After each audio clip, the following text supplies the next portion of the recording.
ସକାଳୁ ବାସି ମୁହଁରେ କେବଳ 3 ଥର ପଢ଼ି ଦିଅନ୍ତୁ ଏହି 3ଟି ଶବ୍ଦ। ଗ୍ୟାରେଣ୍ଟି ଦେଉଛି ସନ୍ଧ୍ୟା ସୁଦ୍ଧା ସେ ଝିଅ ନିଜେ ଆସିବ ଆପଣଙ୍କ ସହିତ କଥା ହେବ, ନିଜେ ଆପଣଙ୍କୁ ଫୋନ୍ କରିବ, ନହେଲେ ନିଜେ ଆସି ଆପଣଙ୍କ ସହିତ କଥା ହେବ।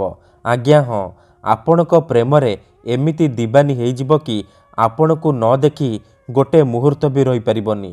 କେବଳ ଆପଣଙ୍କୁ ସକାଳୁ ଉଠିବା ମାତ୍ରେ ବାସି ମୁହଁରେ ଏହି 3ଟି ଶବ୍ଦକୁ 3 ଥର ପଢ଼ିବାର ଅଛି। ତାପରେ ଦେଖିବେ ଚମତ୍କାର। ଗ୍ୟାରେଣ୍ଟି ଦେଉଛି ସେ ଝିଅ ଆପେ ଆପେ ପଟିଯିବ।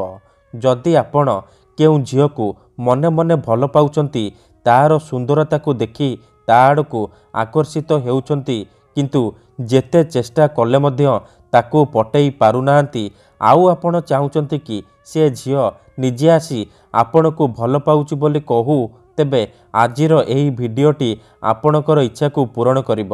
କାହିଁକି ନା ଆଜିର ଏହି ଭିଡ଼ିଓଟିରେ ମୁଁ ଆପଣଙ୍କୁ ଶିଖେଇବି 3ଟି ଶବ୍ଦର ନାରୀ ମୋହିନୀ ବଶୀକରଣ ମନ୍ତ୍ର। ଏହି 3ଟି ଶବ୍ଦକୁ ଯଦି ଆପଣ ସକାଳୁ ବାସି ମୁହଁରେ ପଢ଼ିବା ମାତ୍ରେ ଗ୍ୟାରେଣ୍ଟି ଦେଉଛି ସେ ଝିଅ ହେଉ ବା ପଡ଼ିଶା ଘର ଭାଉଜ ଆପଣଙ୍କ ଆଡ଼କୁ ଆକର୍ଷିତ ହେବାକୁ ଲାଗିବ। ରାତି ଦିନ ଆପଣଙ୍କ କଥା ଭାବିବ, ପାଗଳି ପରି ଆପଣଙ୍କୁ ଭଲ ପାଇବାକୁ ଲାଗିବ। ଆପଣଙ୍କୁ ଛାଡ଼ି ଗୋଟେ ମୁହୂର୍ତ୍ତ ବି ରହିପାରିବନି ଏବଂ ନିଜେ ଆସିବ ଆପଣଙ୍କୁ ଭଲ ପାଉଛି ବୋଲି କହିବ।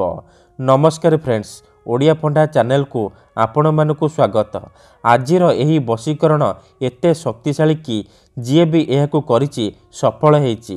ବର୍ଷ ବର୍ଷ ଧରି ଭାଙ୍ଗି ଯାଇଥିବା ପୁରୁଣା ପ୍ରେମକୁ ମଧ୍ୟ ଫେରାଇ ଆଣିପାରିଛି। ଶାଶୁ, ନଣନ୍ଦ, ଦିଅର, ଭାଉଜ କାହାକୁ ବି ନିଜ ବଶରେ କରି ତାଠାରୁ ନିଜର ମନ ମୁତାବକ କାମ ହାସଲ କରିପାରିଛି। ତେଣୁ ଆପଣ ବି ବିଶ୍ୱାସର ସହିତ କେବଳ ଗୋଟିଏ ଥର କରିକି ଦେଖନ୍ତୁ, ତାପରେ ଦେଖିବେ ଚମତ୍କାର କିପରି ସେ ଝିଅ ବା ବିବାହିତା ନାରୀ ଆପଣଙ୍କ ପ୍ରେମରେ ଦିବାନୀ ହେଇଯିବ। ପାଗଳି ପରି ଆପଣଙ୍କୁ ଭଲ ପାଇବାକୁ ଲାଗିବ। ଆପଣଙ୍କ ଛଡ଼ା ଅନ୍ୟ କାହାକୁ ଦେଖିବନି। ତେବେ ଏହି ବଶୀକରଣ ବିଧି ଆପଣ କିପରି କରିବେ, କେମିତି କରିବେ, ମୁଁ ଆପଣଙ୍କୁ ଶିଖେଇବି। ଜାଣିବା ପାଇଁ ଭିଡ଼ିଓଟିକୁ ମୂଳରୁ ଶେଷ ପର୍ଯ୍ୟନ୍ତ ପୁରା ଧ୍ୟାନ ସହିତ ଦେଖିବେ। ତେବେ ଯାଇକି ଆପଣ ସମ୍ପୂର୍ଣ୍ଣ ପ୍ରୟୋଗ ବିଧି ଜାଣିପାରିବେ। ଅଧାରୁ ଛାଡ଼ିକି ପଳେଇଲେ କିମ୍ବା କାଟି କାଟି ଦେଖିଲେ ଆପଣ କିଛି ବି ବୁଝିପାରିବେନି। ପରେ କମେଣ୍ଟ କରିବେ, ଗୁରୁଜୀ ଆପଣଙ୍କର ବଶୀକରଣ କାମ କରୁନି। ଦେଖନ୍ତୁ, ବଶୀକରଣ ବିଧି ଜାଣିବା ପୂର୍ବରୁ ମୋର ଗୋଟିଏ ଛୋଟିଆ କଥା ଜାଣି ରଖନ୍ତୁ। ଯେଉଁପରି ଆପଣ ଭଗବାନଙ୍କୁ ମାନୁଛନ୍ତି, ଭଗବାନଙ୍କ ଉପରେ ବିଶ୍ୱାସ ରଖିଛନ୍ତି, ନିଜର ସବୁ ଦୁଃଖ କଷ୍ଟ ଅସୁବିଧା ଭଗବାନଙ୍କୁ ଜଣାଉଛନ୍ତି, ଯଦି ସେ ଅସୁବିଧାର ସମାଧାନ ନ ହେଲା ତାହାର ମାନେ ନୁହେଁ କି ଭଗବାନ ନାହାନ୍ତି। ସେହିପରି ବଶୀକରଣ ହୁଏ, ତନ୍ତ୍ର ମନ୍ତ୍ର କାମ କରେ, କିନ୍ତୁ ଏହାକୁ ଆପଣଙ୍କୁ ସିଦ୍ଧ କରିବାକୁ ପଡ଼ିବ। ପ୍ରୟୋଗ ବିଧିକୁ ଠିକ୍ ଭାବରେ କରିବାକୁ ପଡ଼ିବ। ମୁଁ ଆପଣଙ୍କୁ ଯେମିତି ବତେଇବି ଆପଣଙ୍କୁ ଠିକ୍ ସେହିପରି କରିବାକୁ ପଡ଼ିବ। ତେବେ ଯାଇ ମୁଁ ଆପଣଙ୍କୁ ଗ୍ୟାରେଣ୍ଟି ଦେଉଛି ଆପଣ ଯେଉଁ ଝିଅ ବା ବିବାହିତା ନାରୀକୁ ପଟେଇବାକୁ ଚାହୁଁଛନ୍ତି, ଭଲ ପାଉଛନ୍ତି, ତାକୁ 100ରୁ 100% ପଟେଇ ପାରିବେ। ତାକୁ ନିଜ ବଶରେ କରି ତାଠାରୁ ନିଜର ମନ ଚାହୁଁଥିବା କାମ ହାସଲ କରିପାରିବେ। ଠିକ୍ ଅଛି। ତେବେ ବଶୀକରଣ କରିବା ପୂର୍ବରୁ ବଶୀକରଣ ବିଷୟରେ କିଛି ଜାଣି ରଖନ୍ତୁ। ବଶୀକରଣ କ'ଣ ପାଇଁ କରାଯାଏ? ଯେତେବେଳେ ଆପଣ କାହାକୁ ନିଜଠାରୁ ଅଧିକ ଭଲ ପାଉଛନ୍ତି, ତା ବିନା ବଞ୍ଚିପାରିବେନି ଭାବୁଛନ୍ତି, ତା ପଛରେ ଗୋଡ଼େଇ ଗୋଡ଼େଇ ଥକିଗଲେଣି, ହେଲେ ସେ ଝିଅ ବା ନାରୀକୁ ପଟେଇ ପାରୁନାହାନ୍ତି, ସେତେବେଳେ ଆପଣ ବଶୀକରଣ କରିପାରିବେ। ବଶୀକରଣର ମାନେ ହେଉଛି ନିଜର ଭାବନାକୁ ଅନ୍ୟର ଦିମାଗରେ ପହଞ୍ଚାଇବା, ମାନେ ନିଜର ଭଲ ପାଇବାକୁ ସେ ଝିଅ ବା ନାରୀର ଦିମାଗରେ ପହଞ୍ଚାଇବା, ତାକୁ ନିଜ ଆଡ଼କୁ ଆକର୍ଷିତ କରିବା। ତେଣୁ ମୋର ଆପଣମାନଙ୍କୁ ଅନୁରୋଧ କି ମନରେ କୌଣସି ଖରାପ ଉଦ୍ଦେଶ୍ୟ କିମ୍ବା କୌଣସି ଖରାପ କାମ ପାଇଁ ଆପଣ ଏହି ବଶୀକରଣ ବିଧିକୁ ପ୍ରୟୋଗ କରିବେନି। କାହିଁକି ନା ଏହି ବଶୀକରଣ ହେଉଛି ସବୁଠାରୁ ସହଜ କିନ୍ତୁ ପ୍ରଚଣ୍ଡ ମହାଶକ୍ତିଶାଳୀ ବଶୀକରଣ। ଏହି 3ଟି ଶବ୍ଦକୁ ଯଦି ଆପଣ ସକାଳୁ ବାସି ମୁହଁରେ ପଢ଼ିଦେବେ, ଗ୍ୟାରେଣ୍ଟି ଦେଉଛି ସେପଟେ ସେ ଝିଅ ବା ନାରୀ ସେହି ସମୟଠାରୁ ଆପଣଙ୍କ ଆଡ଼କୁ ଆକର୍ଷିତ ହେବାକୁ ଲାଗିବ, ବିଚଳିତ ହୋଇ ଉଠିବ।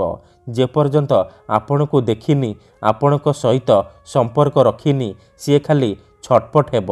ତେଣୁ ଯଦି ଆପଣ ଏହି ବଶୀକରଣ କରିବାକୁ ଚାହୁଁଛନ୍ତି, ସେ ଝିଅ ବା ନାରୀକୁ ପଟେଇବାକୁ ଚାହୁଁଛନ୍ତି ତାକୁ ନିଜ ବଶରେ କରି ତାଠାରୁ ନିଜର ମନ ମୁତାବକ କାମ ହାସଲ କରିବାକୁ ଚାହୁଁଛନ୍ତି।